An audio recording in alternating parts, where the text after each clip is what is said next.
Madam President, thank you for joining us today. Georgia, a country on the border between East and West, has become a geopolitical battleground.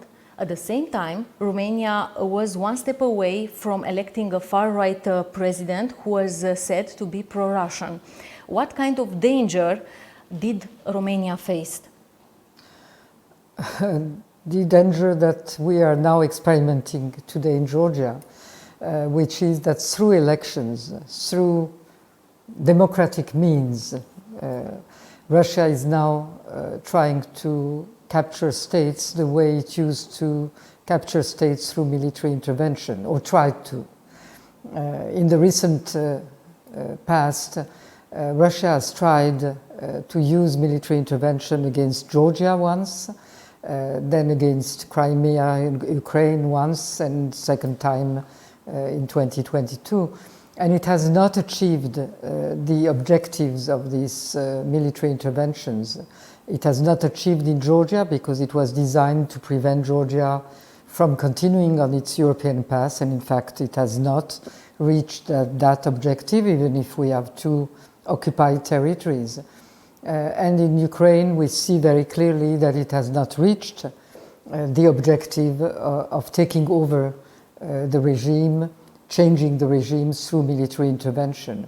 So now Russia is testing something different, which for Russia is less costly, which uses democracy against democracy. And that's what we have seen in Georgia. How do you manipulate elections? How do you use propaganda with all the new technologies, with the social networks, to finally get leadership that is implementing your interests in the country, changes the direction, the orientation. Georgia was, since the independence, 80% in all the opinion polls were in favor of the European integration. And that country, which is very resilient to Russian imperialism by history, this country is now turning towards Russia. At least the ruling party is trying to take Georgia towards Russia, to capture the institutions.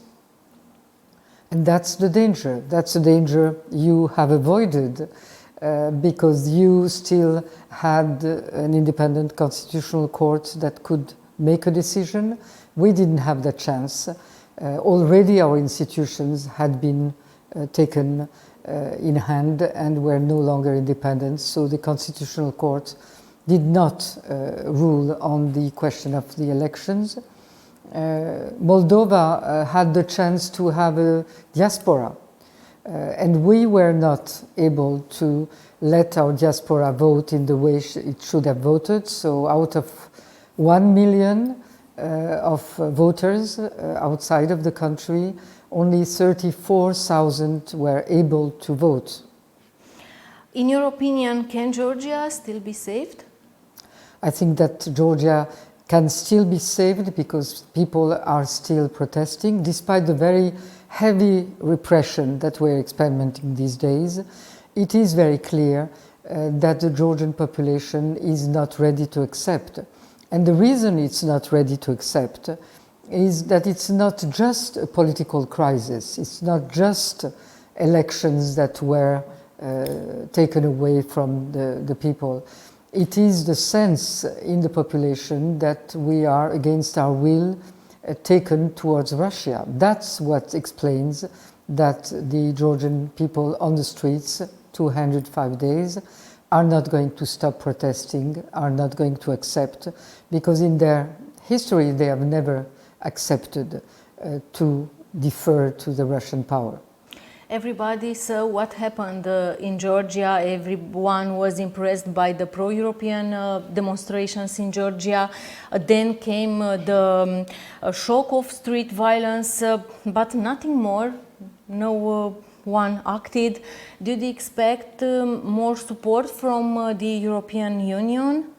Yes, definitely. We've received support from individual European member states those that were traditional friends of Georgia, but not only, like Romania, but not only those. Now the Weimar trio has been quite vocal in support of Georgia. The European Parliament has been very supportive of the Georgian people, but we have not heard much from the European institutions as such. The Council, the Commission are, I don't know, maybe less ready to take a stand, more passive, because they don't know what policy to adopt, or because there are so many other problems. But I think it's a question of credibility for the European Union, because out of all the major crises that the European Union is seeing around it, this one is directly one that tests the credibility of the European Union, because it's a small country, and it's one that is at the dimension, I would say, of the European foreign policy. If it cannot solve that, then probably it cannot solve any of the major crises. In Georgia, did you not see the danger coming, or did you not have simply enough power to act? Both. I think that we maybe didn't see it enough in advance.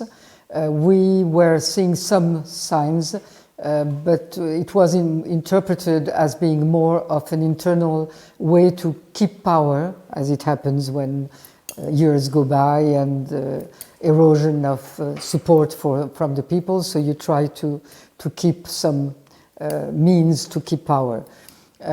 So we didn't see all of it, or we didn't make the conclusions, and then we didn't have the instruments, because I was a president without power, without the power, for instance, to open precincts in the diaspora, with a veto power that was overruled very easily. So my power was a voice. The opposition was fragmented, and one of my attempts was to try to, and it is still today, to put together the pro-European forces. But we didn't do enough, probably because we didn't see the extent of the danger and of the threat. How was the meeting with the President Nicușor Dan? What topics did you discuss? Well, essentially, I presented today's situation because I think it's important in a country that understands what is happening in Georgia to have the full picture and to take that picture to the European institutions, to the European partners. We are now on the eve of the Council of the Foreign Ministers, on the eve of the European Council, where most probably the Georgian issue is going to be discussed. It is very important that all our friends are fully aware of the extent of what is happening in Georgia, and the extent is a very big threat for us, but it's a threat that can reach outside, reach other countries in the European Union, and I think that's what should be understood while it's time. Madam President, you are a president who confronted Russia and paid the price. I think that the world needs leaders like you. Thank you for this interview, and I wish you success. Thank you very much. Thank you.